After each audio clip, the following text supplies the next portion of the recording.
Para os mineiros de plantão, hoje no script tem aula sobre Inconfidência Mineira. Sim, esse evento histórico acaba sendo um orgulhinho para muitos mineiros. O herói feito nesse evento histórico, o senhor Tiradentes, pode ser considerado um dos primeiros heróis que o Brasil teve, um dos primeiros heróis fabricados do Brasil.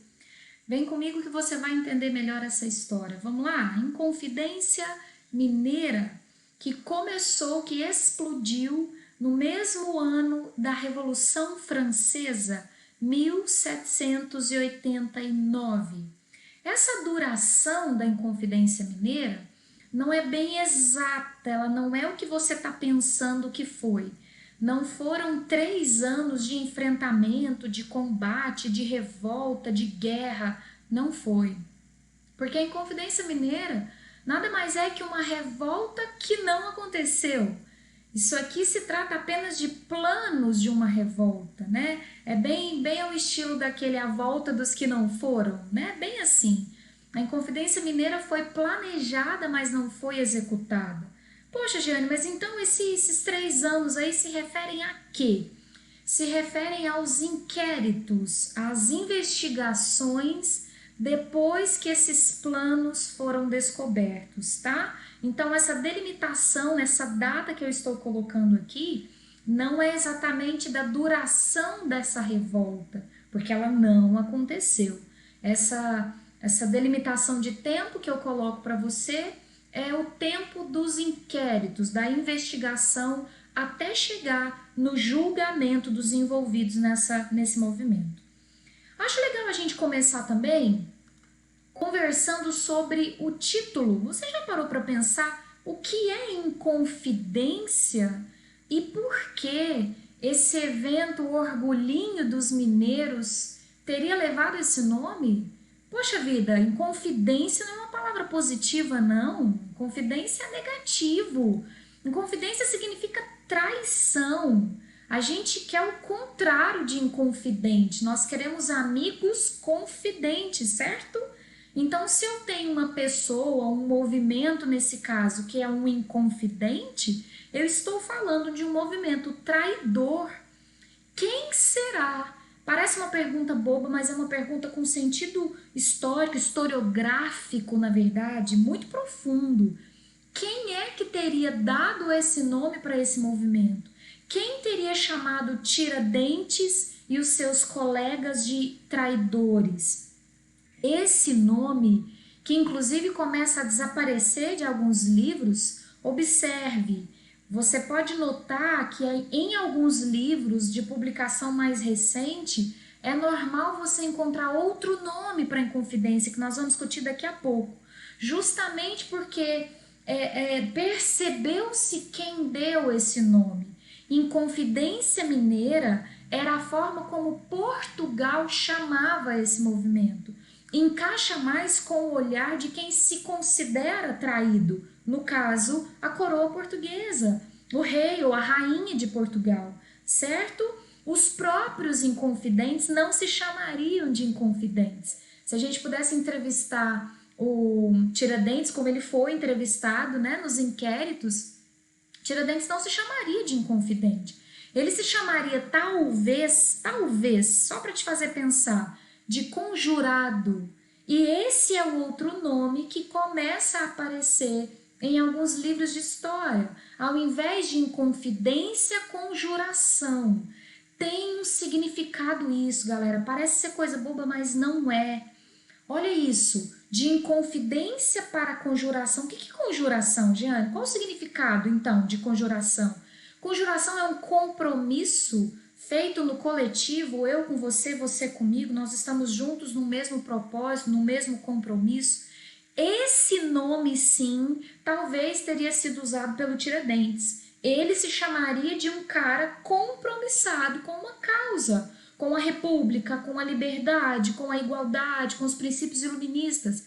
Ele não se chamaria de inconfidente, ele não se sentia traidor, mas a coroa portuguesa não chamaria ele de conjurado. Então veja, o peso que o próprio nome, né? O nome já indica quem está falando. Isso é historiografia, galera. Isso não é mais história, o evento histórico, o passado em si. Agora nós começamos falando de como se escreve a história, como se conta a história, né?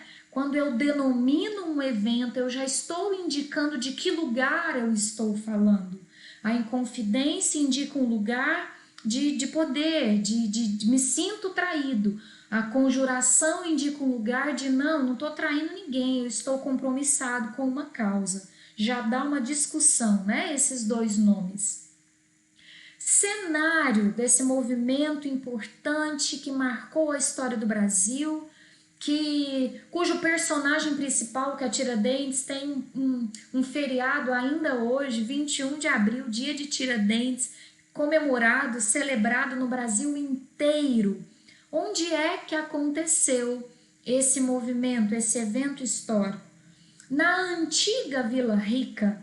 Digo antiga porque hoje essa mesma cidade, antes denominada Vila Rica, hoje essa cidade se chama Ouro Preto. Foi lá onde o ouro estava bombando, né?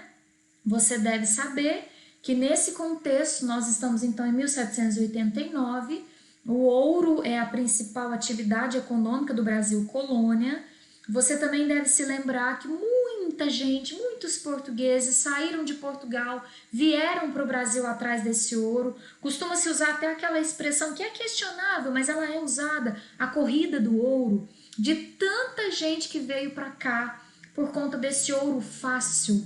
Nesse tempo, galera, no início da descoberta do ouro, acreditava-se que era uma riqueza infinita.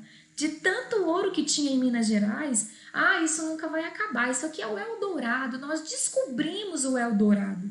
Mas a gente sabe que não é assim. A gente sabe que o ouro é um recurso finito, ele não é renovável. A Terra daí milhões de anos vai fazer mais, mas aquele ouro que já está ali pronto vai se esgotar. Então, no contexto da Inconfidência Mineira, já é essa época de esgotamento. Mas a coroa portuguesa entendia que a queda nos impostos, na arrecadação dos impostos, do quinto, que você deve se lembrar, que significava 20% de todo o ouro arrecadado, né, todo o ouro explorado, essa arrecadação estava caindo. E a coroa portuguesa interpretava isso como sonegação. Esse bando de minerador não está me pagando imposto direito. Faz sentido? Faz, porque, vamos lá, né? Sonegação existia. Infelizmente, brasileiros sendo brasileiros, Brasil sendo Brasil. Já tem corrupção nessa época, já tem sonegação, mas nessa época, nesse contexto de final do século XVIII, na época da Inconfidência Mineira, não é apenas sonegação.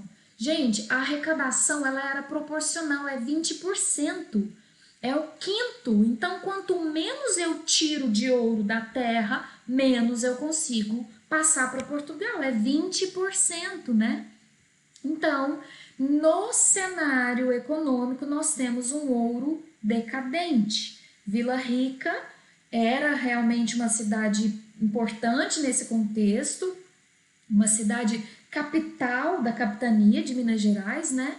É nesse cenário, então, que vai se desenvolver, que vai ser planejada a Inconfidência Mineira. O então rei de Portugal, na verdade não nessa época, repare que em 1789 ele já tinha saído. O Dom José I é aquele que era orientado pelo Marquês de Pombal, e o Marquês de Pombal era um daqueles conselheiros antenados com o iluminismo. Então o Marquês de Pombal, que a gente até estuda separadinho na história do Brasil, o período pombalino, que foi exatamente a época que o Dom José governou, com o conselho, a ajuda, né, as orientações do Marquês de Pombal. E esse governo do Dom José durou de 1750 a 1777, quando então Dom José é sucedido pela Dona Maria I, chamada de a louca na história, porque ela tinha alguns problemas psicológicos, chegou a ser afastada do trono e mesmo continuando a ser rainha, o trono passou a ser administrado, o governo passou para a mão do filho dela, que é o Dom João VI, você também já ouviu falar. Não é à toa que o filho dela, o Dom João VI, é chamado de príncipe regente, que a rainha era ela. O filho dela está regendo porque ela está impossibilitada por conta dos seus problemas de saúde. Na época da Inconfidência Mineira, então, já é a Dona Maria I.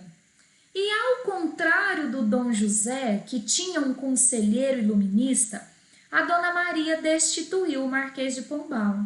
Isso significa que a Dona Maria não tinha uma vibe lá muito iluminista. A Dona Maria era um pouco mais autoritária, um pouco mais rigorosa, especialmente com a derrama. Lembra da derrama?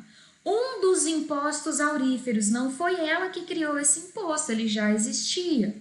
A derrama correspondia a um valor para inteirar, caso o quinto não conseguisse bater uma meta anual de tantas arrobas que o governo deveria arrecadar. Então, explicando de novo aqui, insistindo nisso, havia uma meta de tantos quilos de ouro por ano para Portugal. Essa meta se chamava finta. Se a finta não fosse batida, aí além do quinto cobraria-se a derrama. Então veja, a derrama corresponde a uma porcentagem extra. Além dos 20%, cobrava-se um pouco mais para que a meta, a finta, fosse atingida. A Dona Maria foi muito rigorosa, inclusive com a derrama. A derrama poderia ser ou não decretada, concorda? Se eu atingisse a finta, não tem por que ter derrama. Mas caso eu não atingisse a finta, e estava ficando cada vez mais normal não atingir a finta, porque o ouro estava esgotando, né? Conforme eu já deixei isso claro. Então, a Dona Maria acabou querendo cobrar mais derrama mais vezes, querendo decretar mais vezes a derrama. E aí é por causa desse rigor, dessa encheção de saco da Dona Maria, que a Inconfidência Mineira vai explodir justamente no governo dela. Ela era a rainha de Portugal em 1789, quando explodiu a Inconfidência Mineira. Quais as causas desse movimento, né, que não chegou a acontecer? Eu já te dei esse spoiler. O ouro está acabando e o rei continua enchendo o saco, cobrando imposto, achando que a gente está sonegando. Quando, na verdade, o ouro está acabando e não significa que nós não estamos pagando os nossos impostos. Essa é a principal causa. Eu tenho um ouro, um ciclo do ouro. Por isso que a gente chama de ciclo, galera. Olha isso. Um ciclo tem início, meio e fim. Te dá a ideia de uma bolinha, né? De um ciclo redondo. É isso mesmo. Começa, atinge o seu auge, mas depois cai. É isso que o ouro está vivendo. Acabando, entrando em decadência. E por isso o percentual de quilos para Portugal está diminuindo. No entanto, como Portugal achava que essa riqueza nunca ia acabar, Portugal está interpretando como sonegação, mas não era decadência mesmo. Como se não bastasse uma situação difícil de ser explicada para o rei, difícil de ser administrado, um ouro acabando, eu tenho o iluminismo chegando no Brasil. Sim, as ideias iluministas de liberdade, de igualdade, de república, de três poderes, chegou, atravessou o Atlântico e chegou na América. O Tiradentes, os outros amigos dele liam os livros iluministas, galera. Então, essas ideias acabam botando fogo naquela insatisfação desses mineradores que estão sendo explorados, que estão sofrendo o peso da derrama, a opressão da derrama. O iluminismo tem o seu peso, sim. O iluminismo é o arcabouço ideológico, é a parte teórica. Eu sempre gosto de falar, se a situação está ruim e se tem uma ideia me incentivando, alguma coisa vai acontecer. Né? Então aqui eu tenho uma situação ruim, que é a decadência do ouro, isso vai me causar uma insatisfação, e aí o iluminismo vai ser a ideia que vai me incentivar, vai me inspirar. E ainda tem uma parte prática, um exemplo prático, uma inspiração prática. O iluminismo é teoria. Eu tenho os Estados Unidos como o país, a nação que acabou de conseguir a sua liberdade e que lutou justamente para ficar livre do monte de impostos. Você se lembra da independência das 13 colônias? Quando a Inglaterra começou a colocar um monte de imposto, a galera das 13 colônias, os colonos americanos não gostaram disso, se uniram e fizeram a sua independência. Né? Então os Estados Unidos acabam sendo o grande exemplo para os mineiros, para os inconfidentes, para os conjurados mineiros. Eles vão pensar, poxa, os Estados Unidos acabaram de fazer isso. Há quem diga, galera, que o Tiradentes chegou a tentar um contato com a galera dos Estados Unidos. Cara, o que vocês fizeram aí? Como é que foi? Se a gente precisar de reforço militar, vocês nos ajudam. Nós estamos pensando em fazer muito parecido aqui no Brasil. Vocês topam ajudar a gente? Foi meio isso, galera. Tiradentes, a galera de Minas, gente rica, tá? Não perca isso. Eu vou falar melhor disso, mas é gente rica. Por isso que eles tentam esse contato com os Estados Unidos. Até porque quem fez a independência nos Estados Unidos também não foi gente pobre. Tem muita semelhança entre as duas coisas, né? E o tempo, a independência dos Estados Unidos foi em 1776. Repara, galera, pouquinho tempo depois, 1789. Tem pouco tempo, tem pouco mais de 10 anos que eles conseguiram a independência. Então é um grande exemplo para eles também. E esse último tópico que está aqui no meu slide acaba se ligando ao primeiro, né? Porque a metrópole continua cobrando, insistindo nessa derrama, insistindo nesse quinto que está caindo, mas não é por sonegar.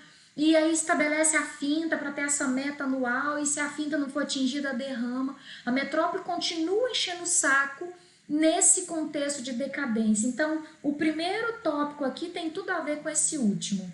A decadência do ouro faz a arrecadação portuguesa cair. No entanto, Portugal não entende que essa decadência está acontecendo e continua oprimindo os mineradores. Isso aqui é importante. Já que foi uma revolta que não aconteceu, só foi planejada, é importante você pensar no que eles queriam, no que eles teriam feito caso tivesse dado certo. Jeane, mas como que você sabe? Como ela não chegou a acontecer, como você sabe quais eram os objetivos? O que eles fariam?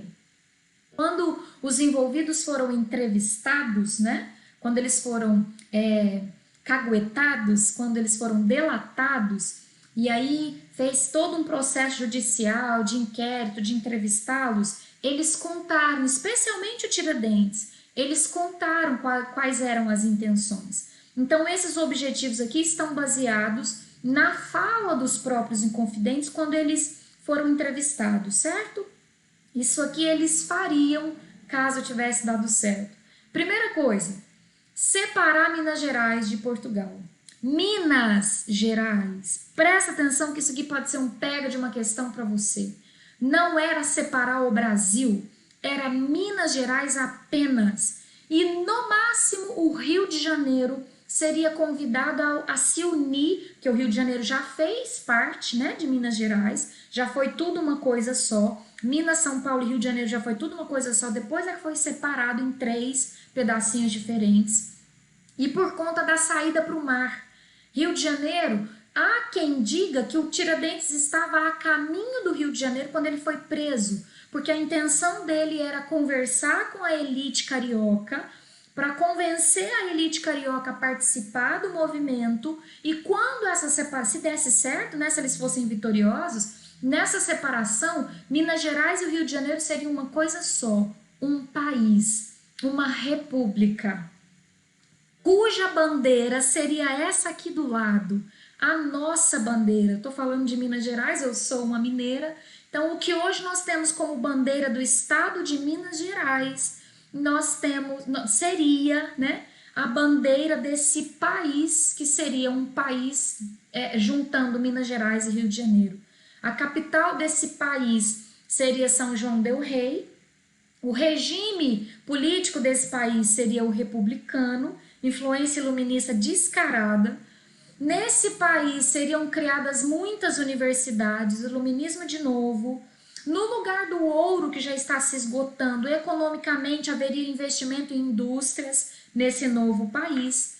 E escuta esse último tópico, preste atenção aqui. Não haveria abolição da escravidão nesse novo país. Por quê? Embora haja controvérsia, né? Embora alguns no meio desse movimento que não é homogêneo, nem todos os mineradores pensam igualzinho, mas na maioria, no geral, a maioria desses mineradores tem escravos. Então, nesse novo país, olha isso, gente, eu estou usando o iluminismo que está falando de uma igualdade, de uma liberdade, mas essa igualdade, essa liberdade não seria estendida aos escravos. Eles continuariam, porque quem está fazendo esses planos, essa lista de objetivos, é uma elite enriquecida e que, portanto, tem como mão de obra principal na sua atividade mineradora escravos africanos. Então, não haveria abolição da escravidão. Olha essa elite mineira, de quem eu estou falando? Esse é o personagem principal, o senhor Joaquim José da Silva Xavier, apelidado de Tiradentes, porque na sua juventude, antes de entrar para as forças militares do Brasil colônia, ele tinha atuado como dentista, né? Chegou a exercer essa profissão na sua juventude, mas depois entrou para o exército e no exército ele alcançou a patente de alferes, que não é uma patente muito baixinha, mas também não é alta. Se eu não estou enganada, está abaixo de tenente. Então chegou a ser alferes. Aqui você vê ele montadinho, né, com a roupinha de um alferes, mas também tinha datas. O que era uma data? Uma terra para exploração de ouro, um lote, né, uma porção de terra para explorar ouro. Esse foi considerado o líder, embora ele não era esse líder assim, né? Não era o principal, o articulista principal, não. Mas nos inquéritos, pelo teor da fala dele, ele acabou sendo considerado líder e foi morto, esquartejado, como você já sabe. Eu já estou dando um spoiler enorme aqui, né? Só para citar outros nomes, porque eu sei que você vai se lembrar de umas aulas de literatura, porque esses caras aqui, esses poetas, aparecem, né, em muitas aulas de literatura, em muitos vestibulares. O Tomás Antônio Gonzaga, também um minerador e um poeta, autor do livro Marília de Dirceu, certamente você deve conhecer esse livro. Cláudio Manuel da Costa, outro poeta, também minerador e advogado. Inácio de Alvarenga Peixoto, advogado e poeta e também minerador. E o então X9, o cagueta, o que entregou os planos todos, senhor Joaquim Silvério dos Reis, que também tem terra, também é um minerador. Além disso, era comandante da cavalaria. Foi ele que não deixou a Inconfidência acontecer. Participava de todas as reuniões secretas do grupinho dele, né, de todos os Inconfidentes, mas ali nos 45 do segundo tempo, contou tudo o que sabia e aí botou os planos a perder, né? Esse aqui é o culpado pela Inconfidência não ter acontecido. Te conto daqui a pouco porque que ele entregou tudo, tá? Quais eram os planos desses homens aí quando eles se reuniam, esses poetas e mineradores e advogados? Nas reuniões secretas eles planejavam o seguinte: quando fosse decretada a próxima derrama, começaria a revolta armada. Eles estão se preparando para uma revolta armada. Por enquanto eles estão na teoria, estão fazendo a listinha do que eles querem para o futuro. Ah, nós queremos república, nós queremos indústria, nós queremos capital em São João del Rei. Tudo na teoria, mas eles estão se preparando para a parte prática. Enquanto a derrama não é decretada, eles estão se planejando. E no dia que a derrama fosse decretada, começaria a revolta. Como é que seria começada essa revolta? Eles já estavam com o esquema tudo montado para atacar primeiro o governador da província de Minas Gerais, matar esse cara, estabelecer um governo provisório que viraria esse país separado, que escreveria sua própria Constituição, enfim, aí daria andamento, né? No entanto, vem comigo, antes que a derrama fosse decretada, o senhor Joaquim Silvério escreveu uma cartinha para o governador de Minas Gerais, contando tudo o que ele sabia. Tudo. Então, veja, antes da derrama ser decretada. Então, o que seria o estopim para o começo nunca aconteceu. A derrama não foi decretada. E daí a revolta não começou, porque esse cara entregou tudo que sabia e aí o governador mandou buscar todos os nomes que ele listou. Eu acho que vale a pena você ler um pedacinho dessa carta. Ilustríssimo e excelentíssimo senhor Visconde de Barbacena, vamos ler só o de amarelo. Meu senhor, pela forçosa obrigação que tenho de ser leal vassalo à nossa augusta soberana, a rainha, ainda apesar de se me tirar a vida, tá com medo de morrer, como logo se me protestou na ocasião em que fui convidado para a sublevação que se intenta, prontamente passei a pôr na presença de Vossa Excelência o seguinte. Eu tô com medo de morrer, mas eu tô sendo obrigado até pela minha postura. Você viu lá que ele é comandante da cavalaria, então ele é funcionário do rei, né? E aí, eu sei que eu tô colocando a minha vida em risco, mas eu tô aqui pronto para te contar um monte de coisa. Presta atenção no que eu vou te contar. E ele começa. Se você quiser dar um pause depois para você ler, eu acho que talvez valha a pena. Tá aqui. Eu vou ler só esses pedacinhos de amarelo. A primeira cabeça que se havia de cortar era a de Vossa Excelência. Contou pro cara tudo que sabia. E depois, pegando-lhe pelos cabelos, se havia de fazer uma fala ao povo que já estava escrita pelo dito Gonzaga. Olha isso, galera. Já tinha um discurso escrito, um monte de poeta reunindo, né? Já estava pronto o discurso. E que logo passaria a cortar a cabeça do ouvidor dessa vila, Pedro José de Araújo, e ao escrivão da junta, Carlos José da Silva, e ao ajudante de ordens, Antônio Xavier. Vai matar todo mundo, todo mundo. Vamos começar, eles começariam pelo senhor, mas de resto é matar um monte de gente. Para este intento me convidaram, está contando, que eles estão lá se reunindo, planejando isso, aí eles me chamaram. E se me pediu, mandasse vir alguns barris de pólvora, o que outros já tinham mandado vir, e que procuravam o meu partido por saberem que eu devia à sua majestade quantia avultada, e que esta logo me seria perdoada, e que como eu tinha muitas fazendas e 200 e tantos escravos, me seguravam fazer um dos grandes. Para tudo, para tudo. O que é que ele está contando? Eles me chamaram para fazer parte da Inconfidência. Por quê? Porque eles sabem que eu estou devendo um monte de imposto para o governo. E porque eles sabem que eu tenho muita terra, muito escravo, então eu seria um dos grandes. Você viu isso aqui? Me seguravam fazer e oferecer um cargo top para esse cara. Só que isso aqui, eu preciso te contar, acabou acontecendo com ele, com o senhor Joaquim Silvério. Por que é que ele conta tudo? Essas dívidas que o governo dos Inconfidentes, o regime republicano perdoaria, realmente foram perdoadas pela coroa portuguesa. Já que ele se manteve fiel e contou tudo o que sabia, ele fez isso em troca do perdão de suas dívidas. Foi isso. A rainha de Portugal acabou perdoando as dívidas desse traidor, desse X9. Vou deixar isso aqui, ó. Meu senhor, eu encontrei o dito alferes, que agora tá falando de Tiradentes, em dias de março, em marcha para aquela cidade, Rio de Janeiro. E pelas palavras que me disse, me fez certo o seu intento e do ânimo que levava. E consta-me por alguns da parcialidade que o dito alferes se acha trabalhando esse particular e que a demora dessa conjuração era enquanto se não publicava a derrama. Tá vendo de onde a gente tira?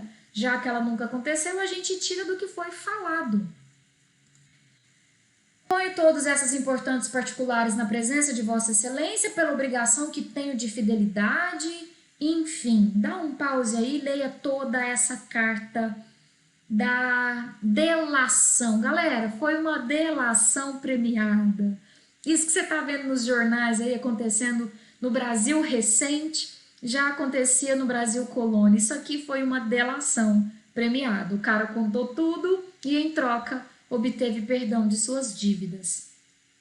A reação da coroa não podia ser diferente, né, gente? A derrama não foi decretada, porque isso seria o estopim para o negócio começar. Os envolvidos foram procurados um a um, porque ele deu a lista de todo mundo envolvido. Um a um foi procurado e preso. E ele, Jeane? O cara ficou com fama de traidor, teve que ir embora do Brasil. Foi embora, porque aqui ele não conseguiria viver. A vida dele também ficou ruim.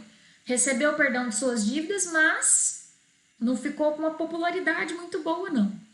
E aí, depois que esses envolvidos são presos e levados ao Rio de Janeiro, começam então os 3 anos de inquéritos, conforme eu havia dito para vocês. Tudo que foi coletado nesse contexto, tudo que foi entrevistado, tudo que eles falaram, tá tudo na internet, gente. Se chama Autos da Devassa. Nos sites oficiais do governo de Minas, você acha isso aqui numa boa, os Autos da Devassa. Eu até tirei uma fotinha aqui, um printzinho. Ministério da Educação, Biblioteca Nacional, Autos da Devassa da Inconfidência Mineira. Isso aqui é um volume, se não me engano são 5, 10, é muita coisa, 500 páginas cada, é muita coisa, muita coisa. Tanto na Biblioteca Nacional quanto no governo de Minas tem isso tudo disponível na internet, se você quiser saber tudo, um por um.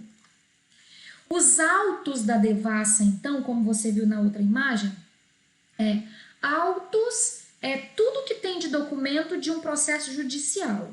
A gente junta tudo e fala, isso aqui são os autos do processo. Devassa não é o nome da cerveja. Devassa significa, a palavra devassa significa investigação. Então, aqui traduzindo seria os autos, a papelada da investigação em torno da Inconfidência Mineira. Tanto é que tem um historiador estadunidense, se eu não estou enganada, que ele escreveu um livro chamado Devassa da Devassa, traduzindo investigação da Inconfidência Mineira. E aí, depois de 3 anos entrevistando, investigando, o final, a decisão final da própria rainha, claro, né? A palavra final viria dela. Ela optou pela morte de Tiradentes e pela expulsão dos outros envolvidos. Preciso te explicar isso aqui. Por que só Tiradentes morreu? E não bastava ser morto.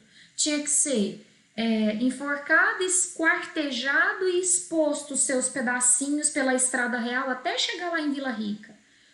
Tiradentes, eu vou te mostrar umas palavras dele aqui, um pedacinho só da fala dele no inquérito. Ele não negou, ele demonstrava uma segurança, uma calma muito grande, ele não voltou atrás, ele não negou participação, ele falou, é isso mesmo, eu estava envolvido, a minha causa era essa, eu acredito na República, eu acredito mesmo na liberdade, eu acredito mesmo. Ele assumiu. Os outros não fizeram isso. Os outros acabaram com medo e não assumiram com essa segurança do Tiradentes. Há quem diga que entre todos os mineradores, o menor deles era Tiradentes. Então a coroa teria poupado os mais ricos e matado o menos rico de todos. Também existe essa possibilidade.